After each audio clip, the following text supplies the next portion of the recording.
Awesome. So yeah, savings plans are a source of a lot of confusion, mostly because of their coexistence with reserved instances and all the different kinds that there are. So maybe we should dive into that a little bit. Well, I think too is interesting when savings plans came out, and savings plans are only about, I guess, they're approaching 3 years old.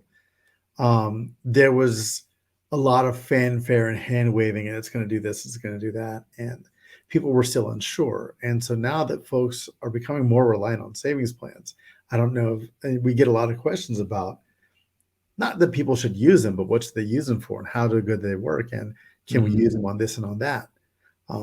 The biggest question I think we have is like, how do our savings plans get applied to our bill? Right.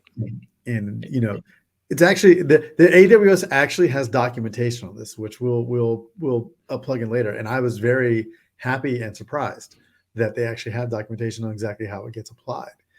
It's really surprisingly difficult to find given, how much money people tend to spend on savings plans. Like it's just the actual laying out of the math was something that it even took us a while to track down. Yeah, it did. And once we finally found it, we're like, this should probably be like front and center page one, right? Yes, absolutely.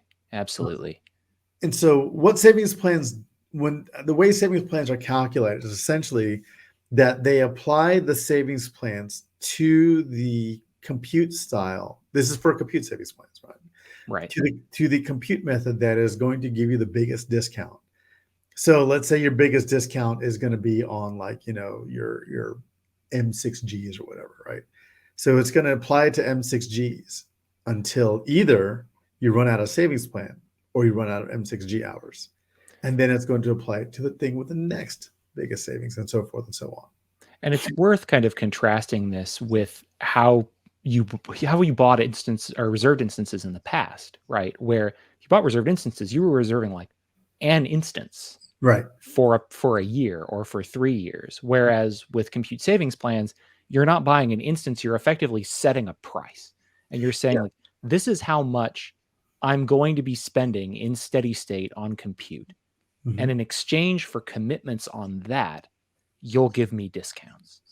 Correct. You are prepaying essentially for compute versus reserving your compute instance price. And the more you prepay, the more you save, right? Like you can choose to just give them nothing in the beginning and pay every month, Mm-hmm. or you can choose to pay the whole thing all up front. Right. For And the 3 years. more you, yeah, like for either 1 year or for 3 years, right? And so if you really know what that baseline is, then you're incentivized to buy a bunch because your discounts can be enormous. And I think what's interesting, and the thing that one of the things that I think is the most welcome feature about at least compute savings plans is that they are compute style agnostic, which Right. means that a lot of folks before would be afraid to buy reserved instances for 3 years, or if they did buy reserved instances for 3 years, they would not modify their architecture away from those because they already had a sunken cost.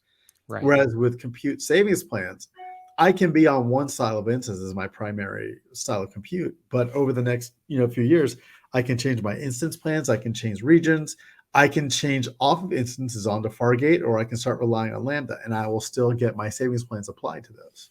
Right. And one question that we get asked a lot is like, well, I've got, convertible RIs, why should I care? Right. And the answer effectively is that flexibility. It's not just, regional flexibility, but it's also compute type flexibility. Yeah, and I think too it's important to remember that there are compute savings plans and there are instant savings plans. An instant savings plan is typically what you're going to expect out of your convertible RI, except the instant savings plan, you tend to get a little bit better discount than you do out of your reserve RI. Now, that's not always the case. There's a lot of things that are going to depend on, but Yeah. the average savings on an instant savings plan is a little bit higher than on your Flex RI.